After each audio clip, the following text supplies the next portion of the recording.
इस वीडियो के अंदर साथियों मैं आपको बताने वाला हूँ updated ITR under section 139 subsection 8A आप कब फाइल नहीं कर पाएंगे। तो देखिए, अपडेटेड आईटीआर का जो कंसेप्ट है वो इंट्रोड्यूस किया गया था गवर्नमेंट के द्वारा।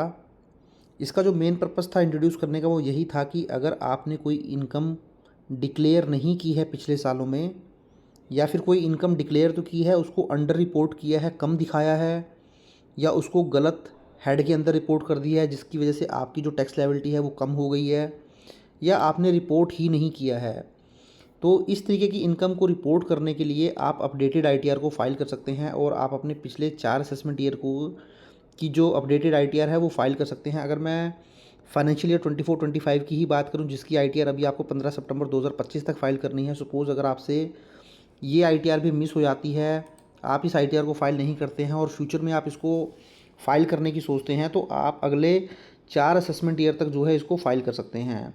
तो अपडेटेड आईटीआर का कंसेप्ट ही यही होता है कि अगर आपने अपनी इनकम को रिपोर्ट नहीं किया है, गलत रिपोर्ट किया है, या अंडर रिपोर्ट किया है, या रिपोर्ट ही नहीं किया है, तो आप अपडेटेड आईटीआर को फाइल कर सकते हैं और अभी आप पिछले 4 असेसमेंट ईयर की आईटीआर जो है वो अपडेट कर सकते हैं। तो इस वीडियो के अंदर मैं आपको यही बताने वाला हूँ कि कौन कौन सी वो सिचुएशन हो सकती हैं जब आप अपडेटेड आईटीआर फाइल नहीं कर पाएंगे।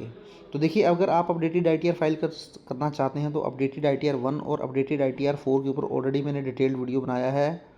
उस वीडियो का लिंक मैं आपको नीचे डिस्क्रिप्शन में दे दूंगा। वो पिछले सालों की आईटीआर है, आपको सिर्फ असेसमेंट ईयर ही चेंज करना पड़ेगा, बाकी सारा जो फॉर्मेट है वो सेम रहने वाला है। तो वो वीडियो आप देख लीजिए और आप अपनी अपडेटेड आईटीआर फाइल कर सकते हैं। तो चलिए, अभी मैं कुछ सिचुएशन आपके साथ शेयर करता हूँ जहाँ पर आप अपडेटेड आईटीआर फाइल नहीं कर पाएंगे।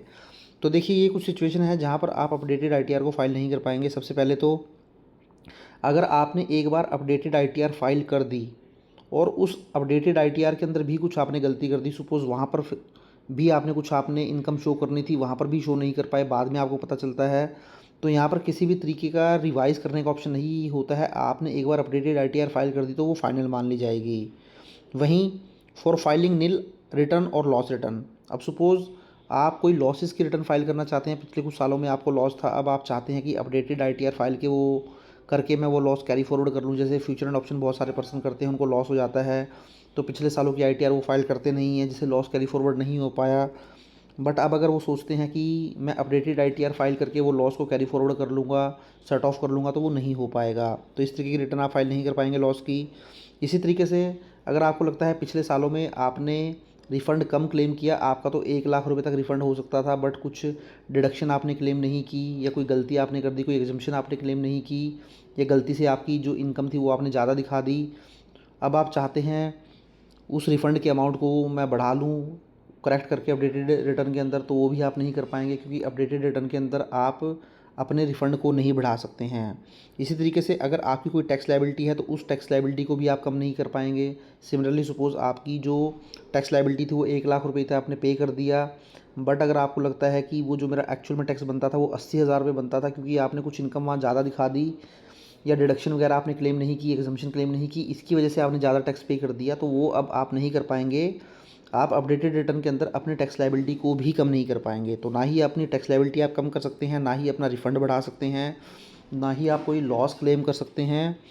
तो अपडेटेड रिटर्न एक बार आपने फ़ाइल कर दी तो आप फाइल भी नहीं कर पाएंगे। तो ये सारी चीज़ें आपको ध्यान रखनी है। इसके अलावा अगर आपके अगेंस्ट सेक्शन 132 के अंदर किसी भी तरीके की सर्च प्रोसीडिंग इनिशिएट की गई हैं तो वो भी आप नहीं कर पाएंगे। इसी तरीके से कोई सर्वे अगर आपके अगेंस्ट कंडक्ट किया गया है सेक्शन 133A के अंदर, तो वो भी आपका नहीं हो पाएगा साथियों।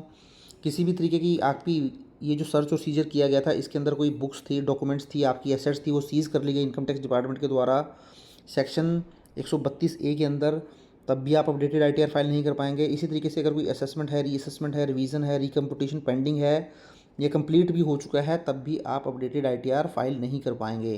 तो ये कुछ सिचुएशन थी जहाँ पर आप अपडेटेड आईटीआर को फाइल नहीं कर पाते हैं। Thank you very much.